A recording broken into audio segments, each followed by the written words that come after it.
my name is 𝗃𝗵𝟐. I'm from Cucco Manila. So today, I'm just gonna show you a demo video. Medyo mahaba ito. So I'm going to explain a few points on why I choose HDPE over acrylics and plywood for my resin pieces, especially the flower preservation. So this HDPE molds, these are now available. We are selling it in different sizes and also custom sizes. If there are sizes that you need for a certain project, just PM us. So, okay.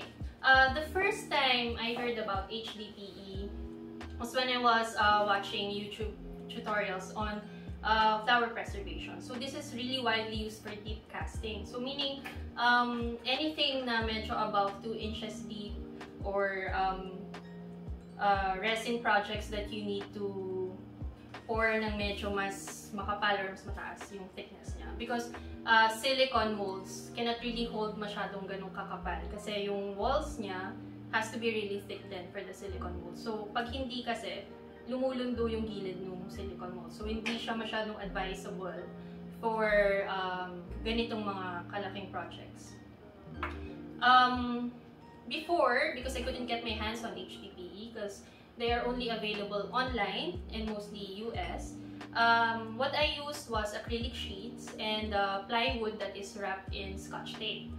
The problem with acrylic sheets for me is that it's so hard, mahirap siyang i-set up, madaling magasgas, minsan mahirap tanggalin yung sealant sa surface, and then minsan nababasag ko siya when I demold. So, alam naman natin, acrylic sheets are not cheap.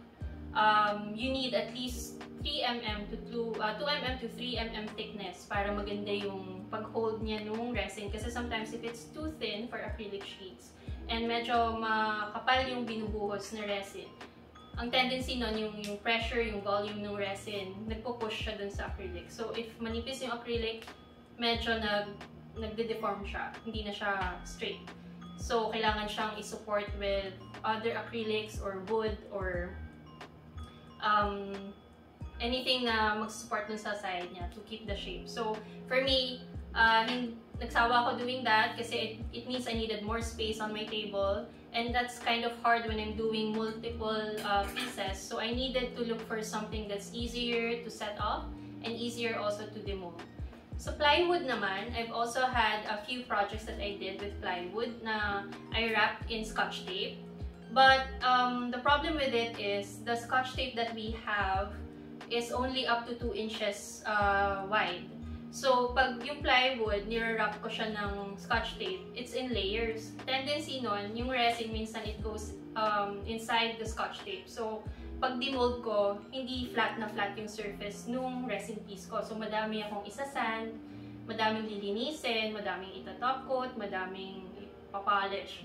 So, with that problem on hand, it made me search for the best mold for my projects. So I first encountered HDPE online and I got mine. This is the one I got from US. Actually, I waited a long time para ma-ship to sa akin. So ang original niya na setup is with this screws and the wing nut. So ayan. At first, it took some getting used to kasi masakit siya sa kamay, ikutin. And then, of course, you have to put sealant para hindi mag-leak yung resin. So, yun lang naman yung pag-set up nito. The thing is, I needed more than one because I'm doing several projects at the same time. But this is too expensive for me. So, eventually, we were able to find, and now, we are offering it to all our fellow resin artists who are also looking for this kind of mold. Good news kasi available na siya for you guys. You just have to message me if there's a specific size that you need. Okay, so right now I have here 7 by 10 by 4. Ito rin is 7 by 10 by 4. This is 10 by 14 by 4. So, I'm going to show you how I set up muna. Okay.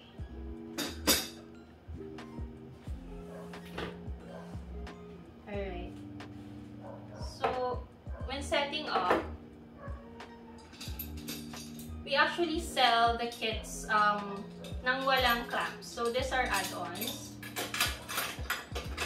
It's really up to you if you think you can do it without the clamps. Pero ako kasi, I prefer to set it up with the clamps to make sure that my pieces are squared, meaning pantay in a 90-degree angle on all corners.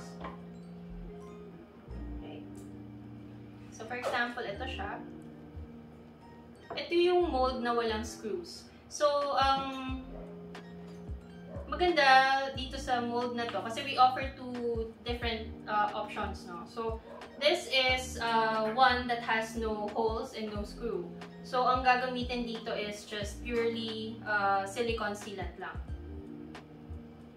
So, ang kinaganda nito, pag wala siyang screws, I can adjust the size. If I want it this long or this short lang. Yan. Or ganito. Ganyan. So, for example, I want it like this. Itong clamps is used to stabilize lang. Okay. Mukha lang siyang mahirap sa umpisa, pero in the long run, mas easier yung process compared to, you know, setting up your acrylic. Plus, acrylic kasi, ang dami kong wastage. Syempre, we are trying to, you know, come up with lesser and fewer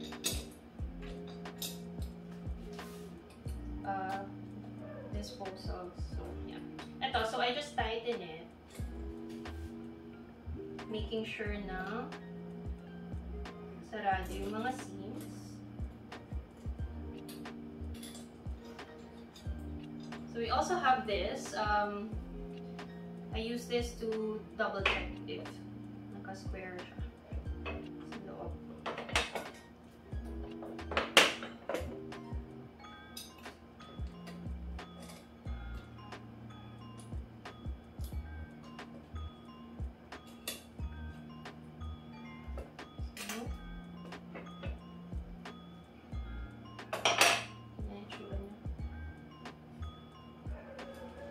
Ito na yung example ng may silicone sealant on the sides. Hindi ko na siya gagawin dito sa video na to. Alam niyo na paano yan gawin. So, you need silicone sealant. So, ito yung mga available locally. And madami pang brands actually, but this is what I have. It's around $179.75 sa any hardware, I guess. So, any naman would do. Pero mas prefer namin itong black. I think this is 𝗃𝗄𝗃 Premium Acrylic Silicone Sealant. It's black. It's easier to see kung may leak compared to this one na white na halos transparent siya. It blends well with the color of the mold, so medyo hindi makita kung may butas. So, hindi ko to masyadong ginagamit. This was the first one. But when we tried this, mas prefer na namin to. So, ito siya. Yan. We put sealant on all the seams na meron.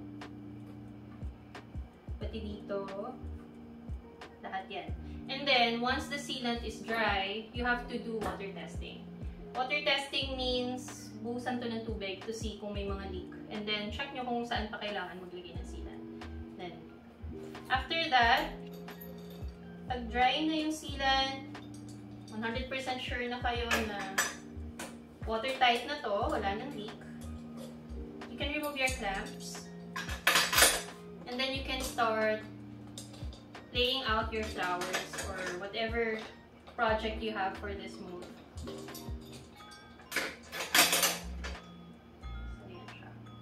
What I like about HDPE is madaling tanggalin yung resin. Yung cured resin on it. Halos non-stick siya. And yung silicone, madali din tanggalin. That's why I like the black one. Kasi nakikita kung saan pa merong natira na silicone sealant. Okay, so now I'm just gonna show you how I demold.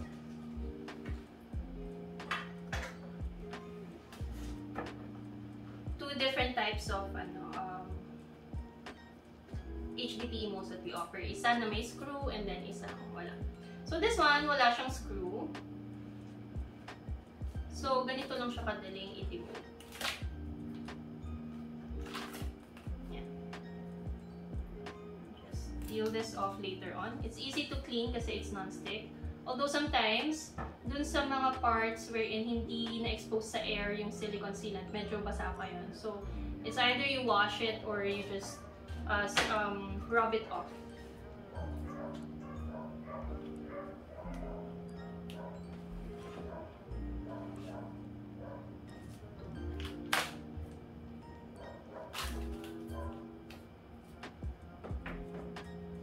So here, Wait. ayun sa malat ha, don't use a hammer kasi gagasgasin niyo yung resin piece. So, ito lang.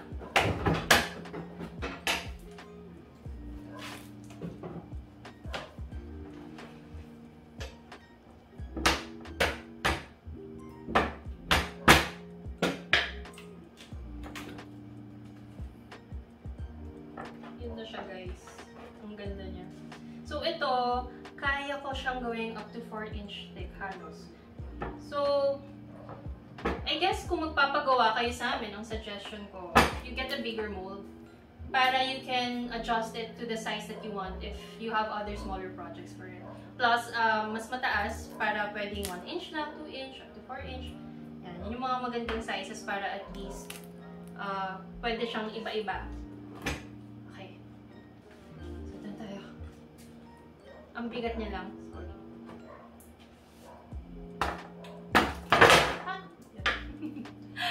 Yan. So, ito na siya. Nilinisin na lang siya ng bahagya, which is very easy na for us. Alam nyo na yan, paglilinis ng resin piece. So, hindi siya ganun ka-perfect pagkalabas niya, no? Hindi siya kagaya ng mga ibang YouTube videos na nakikita natin. But, it's easy to just cut it out. Yung mga excess nito kasi it's as thin as paper na lang. So, hindi siya ganun kalaking problem. Yan. Ganun na lang siya. It's like just slicing butter na lang.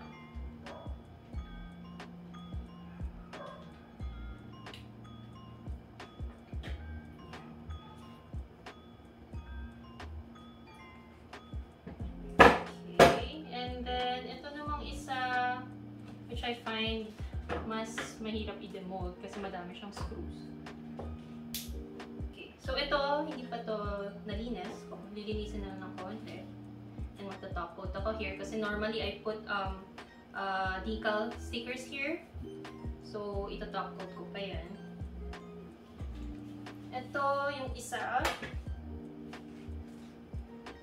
Ang gawa namin.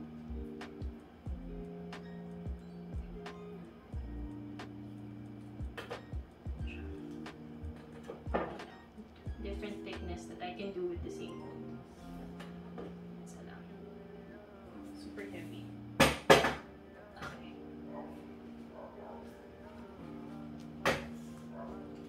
Ito, mas thin to, I think.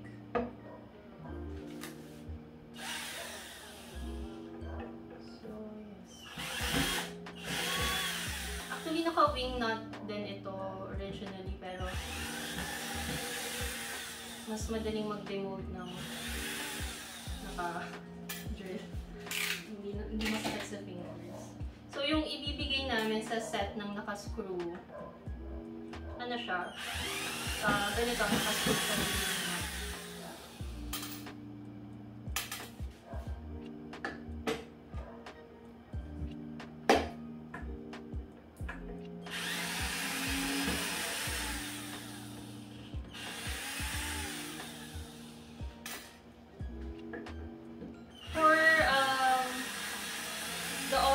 Naka-screw siya.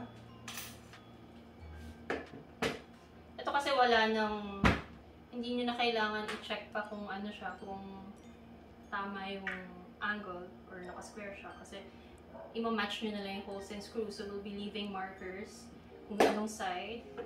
But then, ang ano dito, kung ano yung size na yun, hindi nyo na siya ma-adjust into smaller sizes. Unlike dun sa isa na pinakita ko kanina. I forgot. See, kasi mas gusto ko nang gamitin yung ano yung walang screw. Kasi ganyan.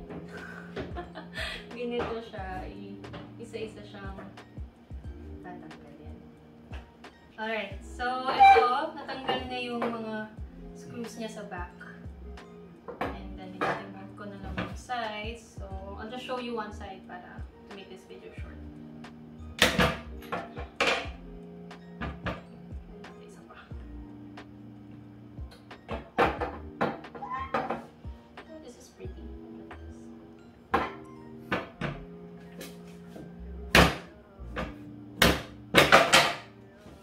Make sure walang tao sa tabi nyo kasi baka may ma-injure, no? Or walang gamit na mababasag dyan sa side.